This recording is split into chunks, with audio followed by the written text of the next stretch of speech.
Hello అండి. న్యాచురల్గా pregnancy రావాలంటే ఎలా ప్లాన్ చేసుకోవాలి?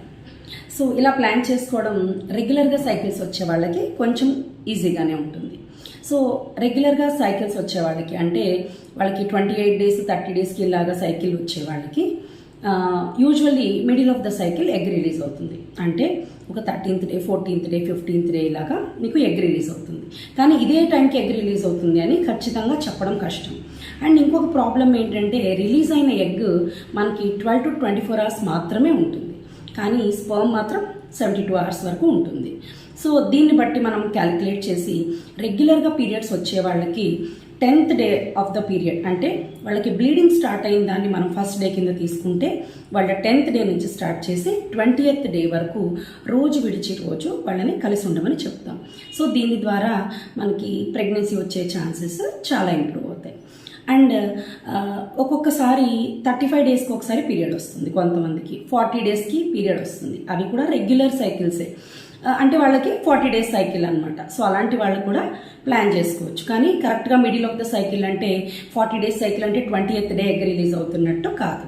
అంటే మీ ఎక్స్పెక్టెడ్ డే ఆఫ్ పీరియడ్ అంటే ఆ రోజు నుంచి నెక్స్ట్ మంత్ మీకు ఎప్పుడు పీరియడ్ వస్తుందో అనుకుంటారో ఆ పీరియడ్ నుంచి మనము 2 వీక్స్ బిఫోర్ 2 వీక్స్ ముందుకు వచ్చేసి అక్కడి నుంచి 5 డేస్ ముందుకి 5 డేస్ వెనక్కి తీసుకుని ఆ 10 డేస్లో కూడా మీరు ఇలానే రోజు విడిచి రోజు ఆల్టర్నేట్గా మీరు కలిసి ఉండడం వలన కూడా మీకు ప్రెగ్నెన్సీ ఛాన్సెస్ చాలా ఇంప్రూవ్ అవుతాయి.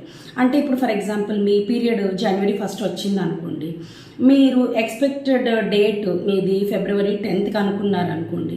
సో మీరు February 10th నుంచి 2 వీక్స్ ముందుకు వచ్చేస్తారు, అంటే మేబీ January 28th అలాగా. సో ఆ టైంకి మీరు ఒక 5 డేస్ అటు ఇటుగా మీరు పెట్టుకుని ఆ 10 డేస్లో కూడా మీరు ఎవ్రీ ఆల్టర్నేట్ డే కలిసి ఉండేలాగా ప్లాన్ చేసుకోవడం వలన కూడా మీకు ప్రెగ్నెన్సీ ఛాన్సెస్ చాలా ఇంప్రూవ్ అవుతాయి. అండ్ ఇంకొంతమందికి ఇర్రెగ్యులర్ సైకిల్స్ లైక్ PCOD ఉన్న వాళ్ళకి, సమ్ అదర్ హార్మోనల్ ఇంబ్యాలెన్స్ ఉన్న వాళ్ళకి, అంటే వాళ్ళకి మనం ఖచ్చితంగా చెప్పలేము ఎప్పుడు పీరియడ్ వస్తుందో. ఒకసారి కరెక్ట్గా పీరియడ్ వచ్చేస్తుంది, ఒకసారి 2 వీక్స్ లేట్ అవుతుంది, ఒకసారి 2 months, ఒకసారి 3 months. సో ఇలాంటి వాళ్ళకి మనము ఇలా ఈ డే అనేది మనము చెప్పడం చాలా కష్టం. సో వాళ్ళకి అలాగని ప్రెగ్నెన్సీ రాదు అని కాదు, అంటే ఎగ్ రిలీజ్ అయిన టైంలోనే వాళ్ళు కలిసి ఉంటే వాళ్ళకు కూడా స్పాంటేనియస్గా ప్రెగ్నెన్సీ వచ్చే ఛాన్సెస్ ఉంటాయి. బట్ అంత వీళ్ళకితో కంపేర్ చేస్తే అంత ఈజీ కాదు ఇర్రెగ్యులర్ సైకిల్స్ వాళ్ళకి. సో ఇప్పుడు మనం ఎలాగా ఇంకేమి జాగ్రత్తలు తీసుకోవాలి ప్రెగ్నెన్సీ ప్లాన్ చేసుకోవడానికి? సో ఫస్ట్ హెల్తీ డైట్ అండి. So healthy diet, balanced diet చాలా ఇంపార్టెంట్.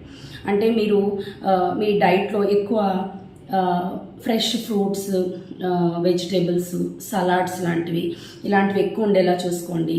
ఆల్సో సీడ్స్, నట్స్ లాంటివి ఎక్కువ ఉండేలా చూసుకోండి. ఎక్కువ వాటర్ తీసుకోండి. అండ్ ఎక్కువ జంక్ ఫుడ్ కానీ, ప్రాసెస్డ్ ఫుడ్స్ కానీ, ఆయిలీ ఫుడ్స్ కానీ ఇవన్నీ అవాయిడ్ చేయండి. ఆల్సో టీ, కాఫీ ఎక్సెసివ్గా తీసుకోవడం కూడా అంత మంచిది కాదు. అండ్ నాన్ వెజిటేరియన్స్ అయితే మీ డైట్లో కొంచెం ఫిష్, ఎగ్ ఇలాంటివి ఇంక్లూడ్ అయ్యేలాగా చూసుకోండి.